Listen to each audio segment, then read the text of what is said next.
Hello బా, అందరూ ఎలా ఉన్నారు? ఈరోజు మన ఛానల్లో చేసుకోబోయే వంట నన్ను నాన్ వెజ్ రుచుల ప్రపంచంలాగా వెజ్ కూడా అంతే రుచిగా ఉంటుంది అని చూపించిన ఈ రోటి పచ్చడి. ఈరోజు ముల్లంగి రోటి పచ్చడి నా వైఫ్ ఎలా చేస్తుందో చూపిస్తుంది, రండి. వాళ్ళు ఇచ్చాలే స్పీచ్ ప్రపంచం మంచం అని. అవన్నీ ఎందుకులే కానీ ముల్లంగి రోటి పచ్చడి ఎలా చేయాలో చూద్దాం రండి.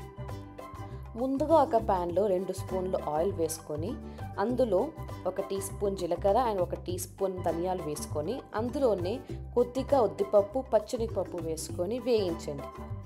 ఆ తర్వాత కొద్దిగా శనగగింజలు వేసుకొని బాగా ఆయిల్లో వేయించుకోవాలి. అందులోనే ఒక 6 నుంచి 7 వెల్లుల్లి రెబ్బలు వేసుకొని వేయించుకోండి. అది వేగాక ఒక 7 నుంచి 8 ఎండుమిరపకాయలు వేసి బాగా వేయించండి.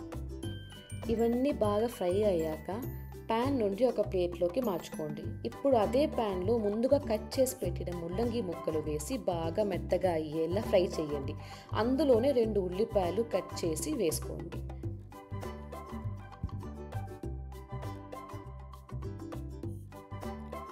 కొంచెం బాగా వేగాక ఇందులోనే ఒక చిన్న సైజు అంత చింతపండు వేసుకోండి. దాంతోపాటే కొద్దిగా పసుపు వేసి బాగా వేయించండి.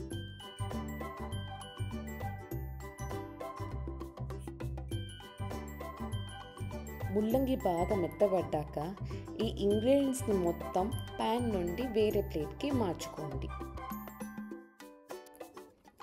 ఇప్పుడు అదే ప్యాన్లో కొద్దిగా ఆయిల్ వేసుకొని కొద్దిగా కొత్తిమీర వేసి ఫ్రై చేసి పక్కన పెట్టేయండి. పూర్తిగా చల్లారాక మనం ముందుగా వేయించి ఉంచిన పోపు దినుసులని రోట్లో ట్రాన్స్ఫర్ చేసి కచ్చాపచ్చాగా దంచుకోండి. ఇందులోనే మీ రుచికి తగ్గ సాల్ట్ వేసుకొని బాగా దంచుకోండి.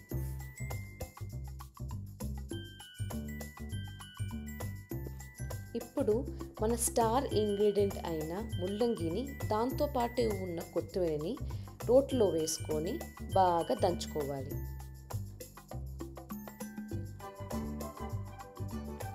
రోటి పచ్చడి కచ్చపచ్చగా ఉంటేనే చాలా బాగుంటుంది. సో మీ వల్ల ఎంత అయితే అంత కన్సిస్టెన్సీకి బాగా దంచుకోండి.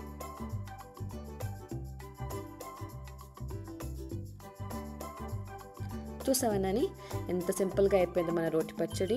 ఇప్పుడు వైట్ రైస్తో ఈ రోటి పచ్చడి వేసుకొని కొద్దిగా పైన నెయ్యి కలుపుకొని అన్నంని బాగా మిక్స్ చేసుకొని తింటే నీకు స్వర్గమే పో. తింటే ఏంది, తినేసానుగా కలుపుకొని చాలా బాగుంది గైస్. మీరు ట్రై చేయండి, ఎలా ఉందో కమెంట్ చేయండి.